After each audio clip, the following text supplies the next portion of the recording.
네, 안녕하세요. 화요일의 남자 이상화 세무사입니다. 자, 오늘의 주제는 재미있는 주제를 가지고 왔습니다.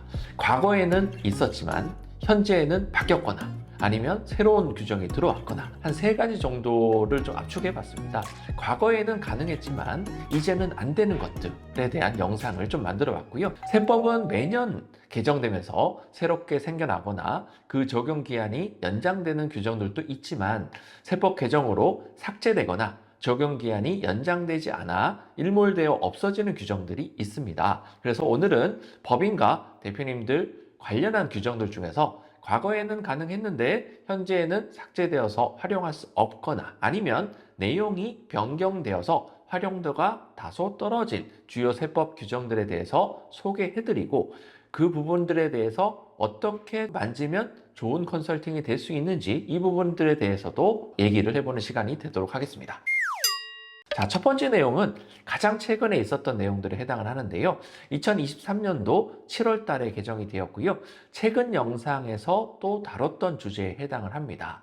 기준시가 상속에 해당하는 부분에 해당을 하고요. 정확히 말하면 세법 개정은 아니고 국세청 사무처리 규정이 개정된 것에 해당합니다. 해당 내용을 다시 한번 살펴보면 올해 7월 개정된 상속세 및 증여세 사무처리 규정에 따라서 국세청이 추정한 시가와 기준시가의 차액이 10억 원 이상이거나 추정시가 대비 차액이 10% 이상인 비주거용 부동산은 국세청이 추정한 시가로 재산가액을 평가해서 상속세와 증여세를 신고 납부하도록 개정이 된 것입니다.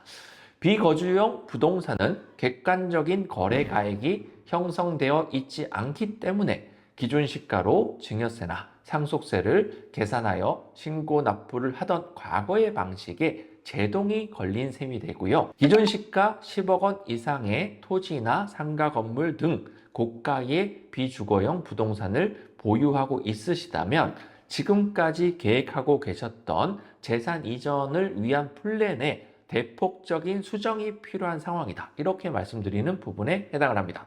국세청도 이번 훈령 개정을 통해서 부동산의 세대 간 이전에 대해서 좀 더 엄격한 잣대를 들이댄다는 선언을 한 것과 다름이 없기 때문에 앞으로 재산 이전 플랜을 세우실 때에는 좀 더 다각적인 관점에서 접근이 필요하겠다. 자, 두 번째 내용이 나옵니다. 차등배당, 갈로 열고 초과배당이라고 불리게 되었죠. 차등배당 증여세 과세라는 부분이 있고요. 2021년도 1월에 개정이 되었습니다. 정확히 말하면 차등배당에 대한 세법 개정으로 앞으로 차등배당 자체가 불가능해졌다는 것은 아닙니다. 세법 개정 전에는 차등배당을 하는 경우에 별도의 증여세 부담이 없거나 적었다라면 이 세법 개정으로서 증여세 부담만 증가했다. 이렇게 이해하시면 되겠습니다. 많은 분들께서 차등배당은 이제 할 수 없는 것이다. 이렇게 해석하시는 분들도 있기 때문에 잘못되었다라는 부분 짚어드리는 부분이 있고요. 우선 차등배당이라는 개념에 대해서 간략하게 짚고 넘어가 보도록 하겠습니다.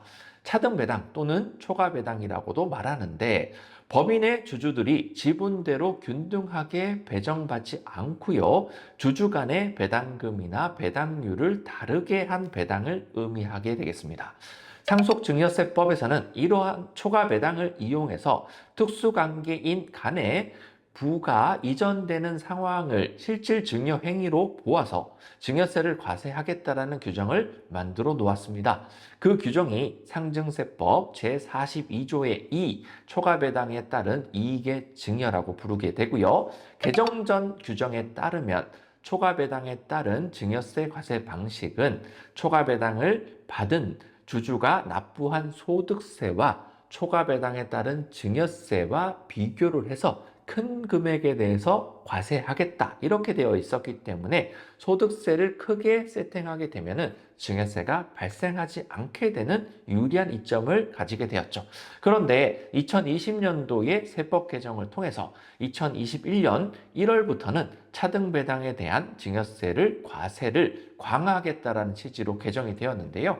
앞으로는 초과배당에 따른 소득세와 증여세를 모두 과세하겠다라는 것이 주요 골자가 되는 부분이 있고, 즉 앞으로는 초과배당에서 소득세만큼만 차감한 금액에 대해서 증여세율을 곱한 증여세를 추가적으로 과세하겠다라는 과세 방식이 변경이 되었습니다.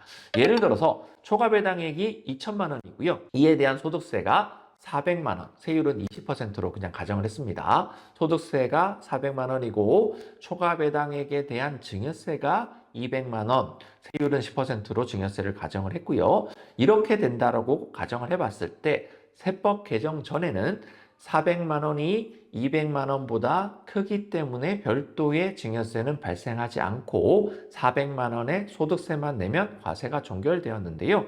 세법 개정 이후에는 2천만 원 초과 배당 금액에서 400만 원의 소득세를 빼고 난 1,600만 원에 대한 10%인 160만 원인 증여세가 추가로 발생하게 되었습니다.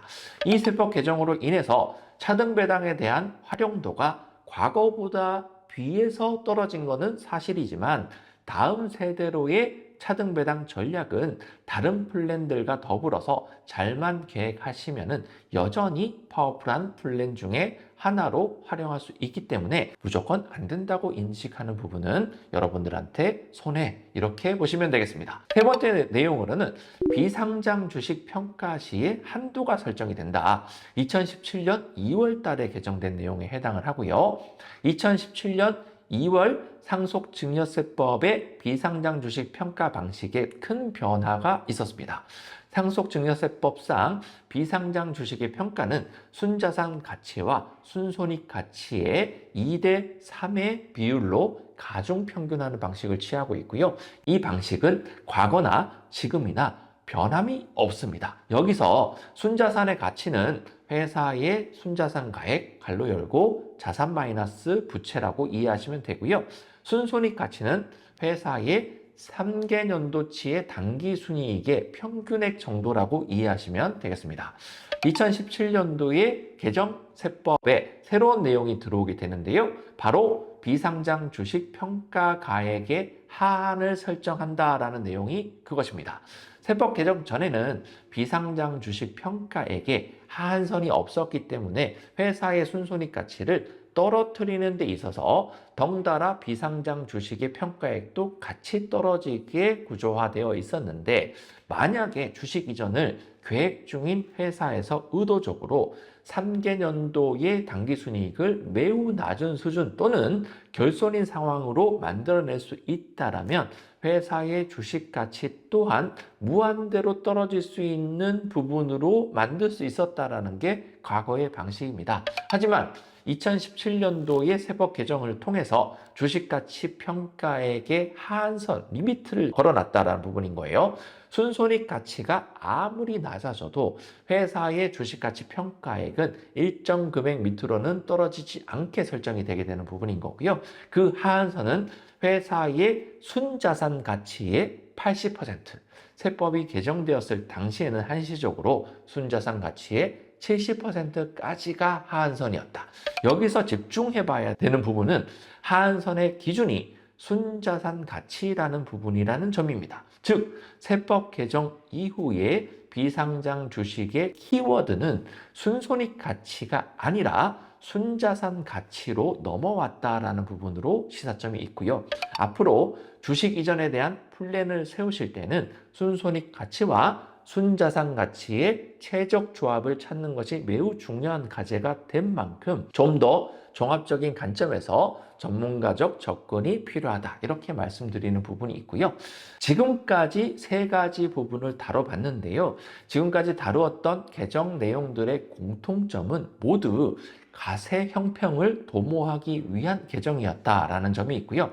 과세 형평이라는 화두는 세수가 부족한 현 시점에서도 세무당국에서 가장 중요하게 생각하는 이슈인 만큼 앞으로 어떤 방향으로 세법 개정이 이루어지는지를 면밀하게 살펴야 되는데요. 어떠한 영향을 우리 회사도 받을 수 있을지, 미래에는 어떤 부분에 대해서 우리가 조금 안 좋은 방향이 될 수 있을지에 대해서는 굉장히 주시적으로 보셔야 될 필요가 있겠습니다. 오늘 준비한 내용은 여기서 마치도록 하고요. 저는 이상화 세무사였습니다.